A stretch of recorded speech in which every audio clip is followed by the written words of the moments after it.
Hello, and welcome to Anime Audio Commentary. Today I'll be commenting on Episode 8 of Spy Family Season 2. If you'd like to watch along, then start watching now.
Alright, so last we left off, Yor and everyone decided they were going to watch the fireworks, which to me seems like a singularly bad idea, given that, fireworks kind of sound like gunshots, and that would provide a reasonable cover for some covert assassination.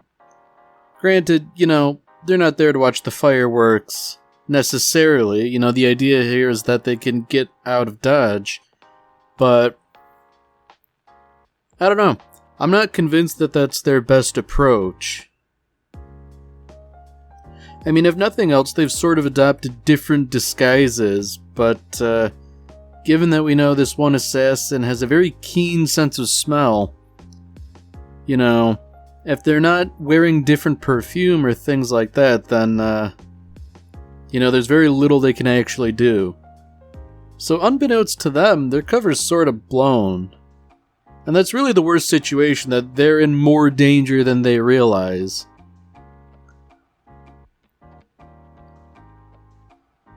Of course, this is also, not exactly a great place for Lloyd and Anya to be. We know Lloyd can handle himself, but he doesn't know that anything untoward is going on. Anya, meanwhile, she can figure out, but what can she actually do?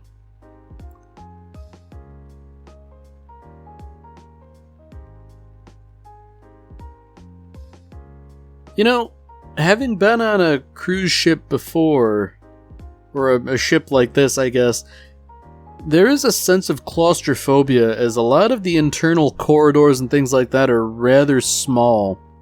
So, I can definitely understand the sense of tension they're trying to create here with Yor not being sure who is and isn't an assassin in disguise.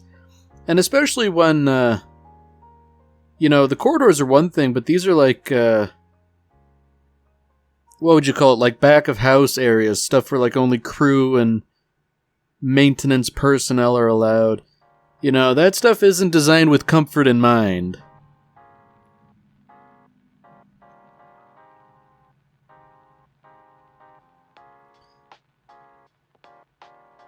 Ah, man. I feel bad for that poor little kid. Fireworks are nice to look at, but they can be quite loud.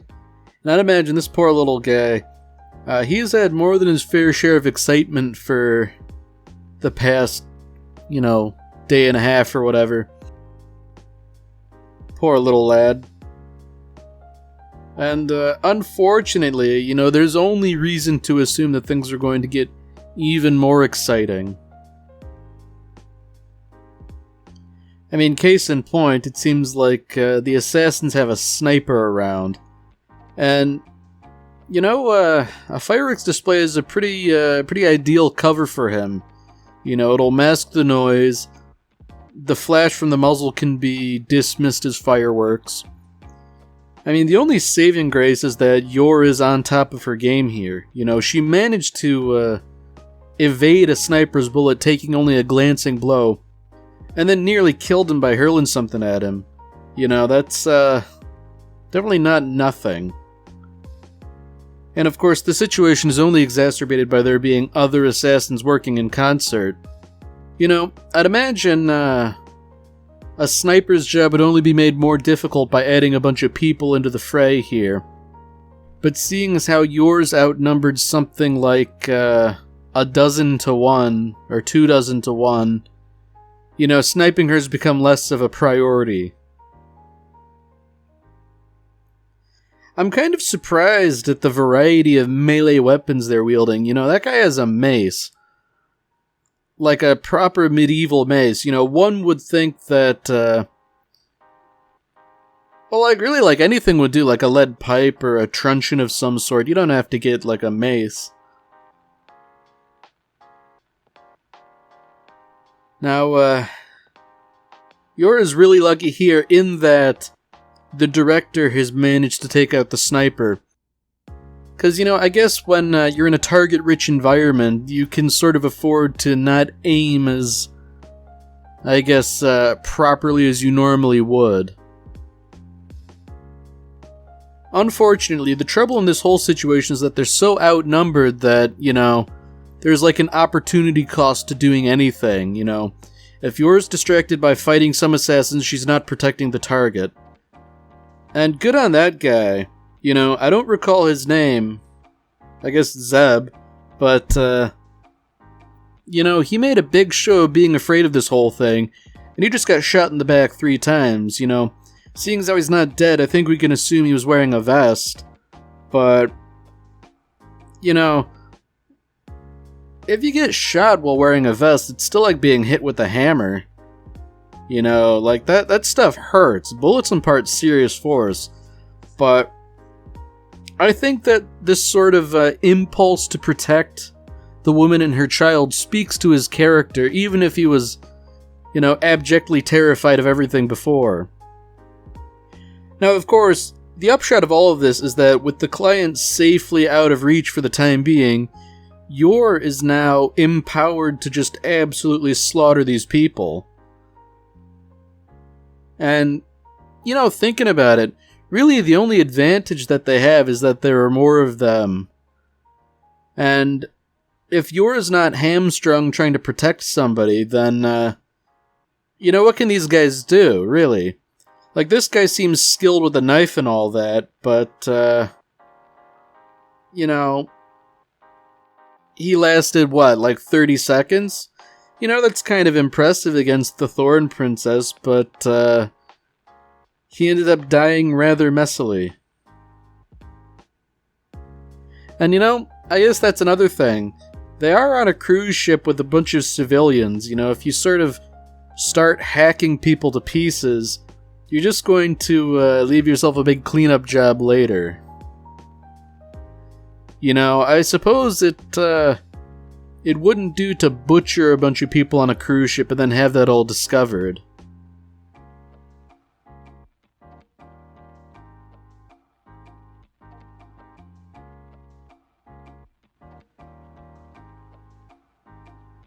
Poor Lloyd. You know, he really doesn't seem to be enjoying himself, but, I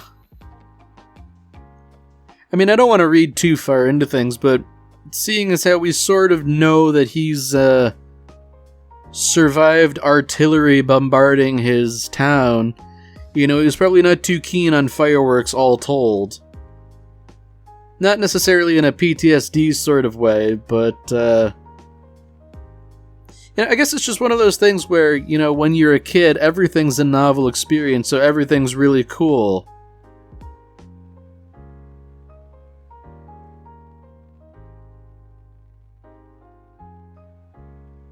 Yeah, you know, I'm kind of surprised that that guy was actually, like, maybe not useful, but, like, that mace was good for something, because it seems like a silly weapon, but it shattered one of Yor's needles. Yeah. I feel like the director's maybe being a bit fast and loose with that gun there. Especially since he's sort of shooting in the general direction of civilians. Because one of the things you have to account for is that, like, bullets, generally speaking, don't just stop. They ricochet off things, or they get embedded in things and pass through them. Like that whole sort of action movie trope of, like, knocking over a table and hiding behind it, using it as cover. Like, that doesn't really work. Bullets go through that stuff, generally speaking, unless they're really, really small. So despite her immense strength and skill, it seems like the assassins are slowly starting to get the upper hand on Yor. I mean, sure, she's, beating the crap out of them now. She took a couple hits here and there. And, unfortunately, given that she has to fight so many people, it's a war of attrition. The best thing any one assassin can do in this instance is wear her down as much as possible. And, she's frequently displayed as superhuman, but superhuman is still human. There are limitations. I mean, just there, she said she jammed her finger, and, having done that before, it kinda hurts. But, I'd imagine it wouldn't be incapacitating in a situation like this.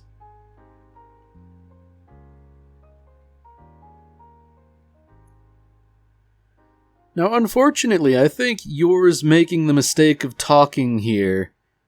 I feel like, this is a time for action rather than a time for words. I mean, I guess she's doing the smart thing of, like, trying to get them to leave without bloodshed, but, there's no reason to assume these guys are trustworthy.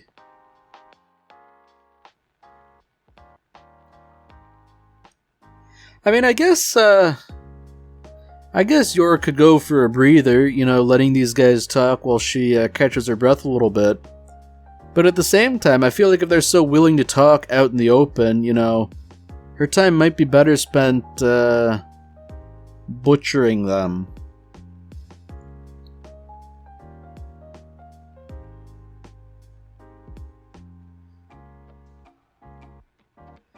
So, unfortunately, it seems as though all this talking was really just the pretense to set up an ambush.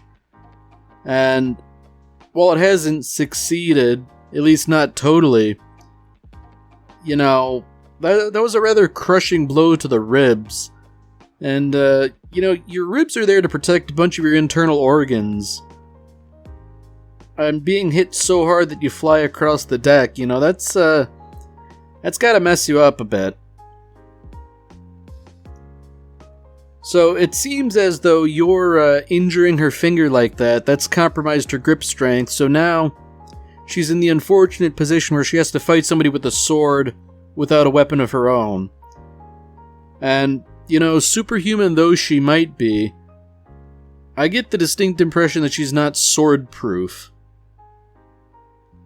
And I guess there's the added complication of she's already killed about 20 people before this in quick succession.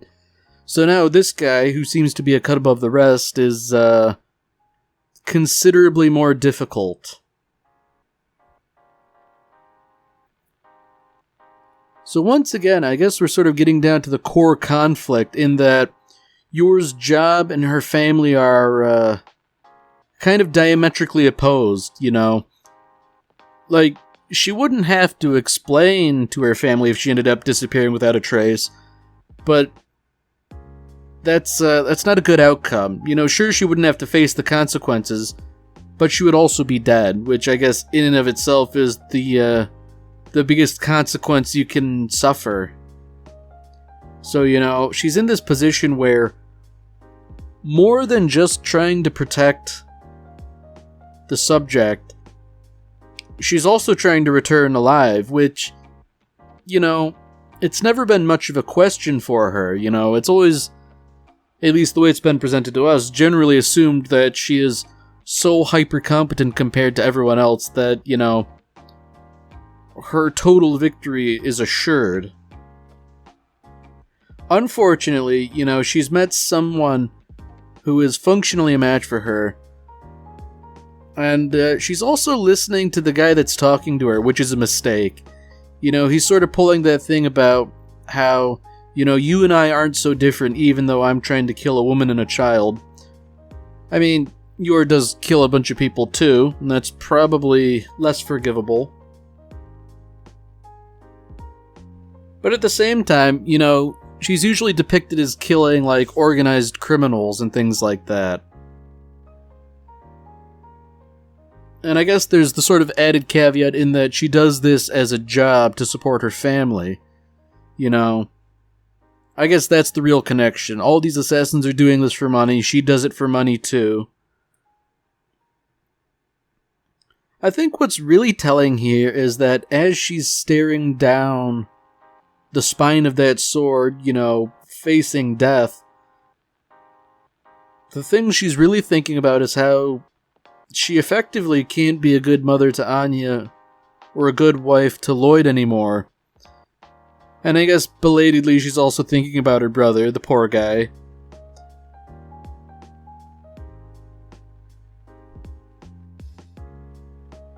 So I guess the upshot of all of this is that, now looking death in the face, her job really isn't that important to her. Or rather, it's not the most important thing in her life. Her family is what she truly cares about. Even if it's not a real family, it's more of a, an arranged sort of thing. But, nevertheless, that's what she's thinking about.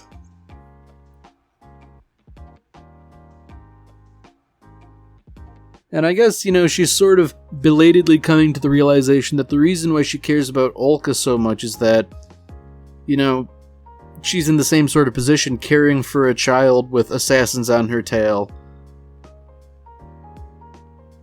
And I guess, lest we forget, this flashback is all about how Yor took up this job in the first place to provide for her kid brother. I guess, or rather, if I had to guess, that would be the fundamental difference between Yor and all these assassins. She does horrible things out of love for her family. These people are presumably motivated only by money.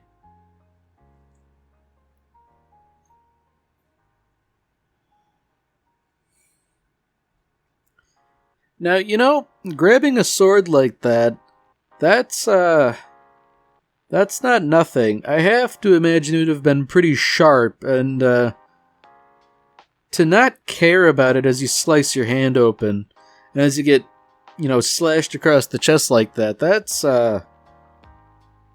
pretty hardcore.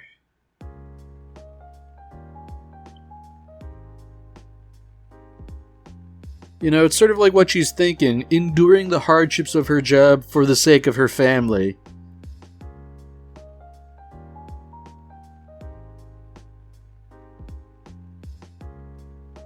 Well, that's it then. I'm pretty sure there's only a few assassins left, and none of them look as competent as that guy there.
So I guess it's sort of telling that we cut to Yuri now. You know, we haven't seen much of this guy outside of his, his job chasing down traitors and all that. Now this is uncharacteristic of Yuri to have collapsed on the job. You know, he normally seems to display the sort of superhuman constitution that Yor does, but, he's caught a cold. And, colds are always depicted as being, rather virulent, I mean, at least in my experience, colds usually aren't that bad. But, maybe that's just me. Yuri is effectively bedridden, and the only thing he really wants is just some nice herbal tea. And I can relate to that, but this is no doubt a holdover from childhood. And if we know anything about Yor's cooking, her tea is no doubt monstrously disgusting. I mean, poor Yuri. Yor never does anything in half measures. And I feel like when you're sick, sometimes you really just need rest. I mean, if nothing else, Yor really goes to great lengths to help her brother to the point of, getting massively stung by bees.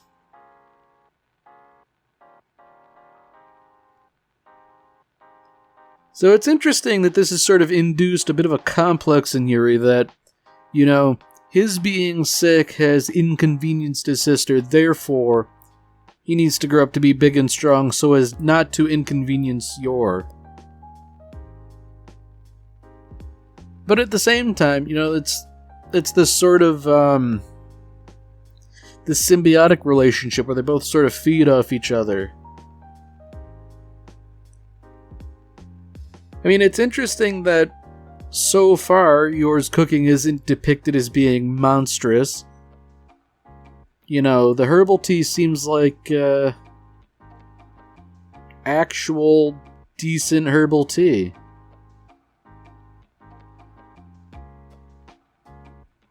Well, I spoke too soon, I guess. Maybe it was just too hot.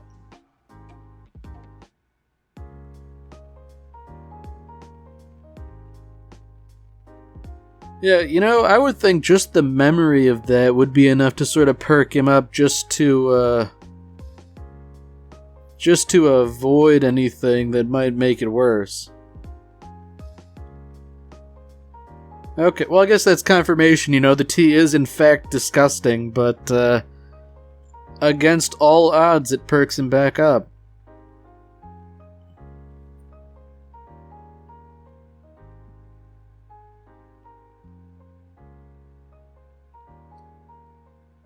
Alright, well that's it for this episode. If you've enjoyed it, then by all means, tune in for the next one. See you, Space Cowboy.